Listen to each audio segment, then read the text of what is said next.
दोस्तों, आपने Florence Nightingale या द लेडी विथ लैम्प के बारे में तो किताबों में ज़रूर पढ़ा होगा, लेकिन क्या आपको पता है कि फ्लोरेंस नाइटिंगेल को ही दुनिया की पहली नर्स माना जाता है और उन्हीं के जन्मदिन को अंतर्राष्ट्रीय नर्स डे के रूप में मनाया जाता है।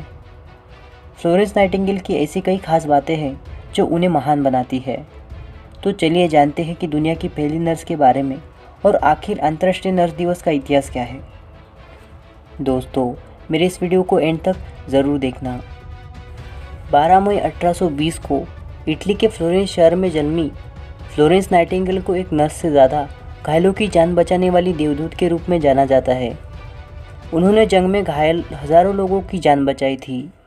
नाइटिंगेल का बचपन से ही ये शौक़ था कि वो हज़ारों लोगों की सेवा करे, लेकिन वर्ष 1844 में उन्होंने पूरी तरह से तय कर लिया था कि उन्हें नर्सिंग के पेशे में ही जाना है और लोगों की सेवा करनी है। कहते हैं कि फ्लोरेंस नाइटिंगेल ने जब अपने माता पिता को ये कहा कि वो नर्सिंग की ट्रेनिंग के लिए इंग्लैंड के सेलिसबरी शहर जाना चाहती है, तो उन्होंने इसके लिए साफ इनकार कर दिया, क्योंकि वो चाहते थे कि उनकी बेटी शादी कर ले और अपना घर बसाए।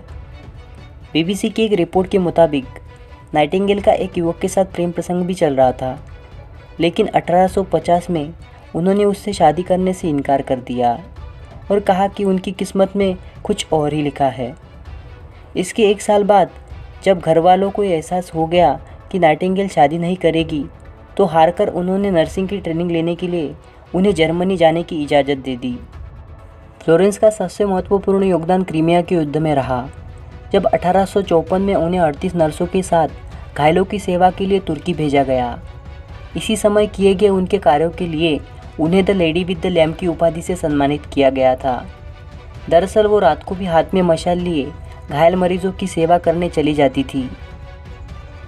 हर साल 12 मई को नाइटिंगेल के जन्मदिन को अंतर्राष्ट्रीय नर्स दिवस के रूप में मनाया जाता है। वैसे तो पहली बार नर्स दिवस मनाने का प्रस्ताव 1953 में रखा गया था, लेकिन पहली बार इसे 1965 में मनाया गया था। फ्लोरेंस को ब्रिटेन की सरकार ने ऑर्डर ऑफ मेरिट के सम्मान से नवाजा गया था। ये सम्मान पाने वाली वो पहली महिला थी। फ्लोरेंस नाइटिंगेल लोगों की सेवा में इस कदर व्यस्त थी कि उन्हें अपनी उम्र का भी पता नहीं चला। हालांकि लंबी उम्र और सेवा के लंबे करियर के बाद वर्ष 1910 में 90 साल की उम्र में उनका देहांत हो गया। इसके बाद 1974 में यह घोषणा हुई कि हर साल 12 मई को ही नर्स दिवस मनाया जाएगा। बस तभी से इसकी शुरुआत हो गई। दोस्तों, अगर आपको मेरी वीडियो पसंद आई तो मेरी वीडियो को लाइक, शेयर, कमेंट करना ना भूलिए और साथ ही साथ मेरे चैनल को भी सब्सक्राइब कीजिए। तो दोस्तों, मिलते हैं अगले वीडियो में। तब तक के लिए नमस्कार।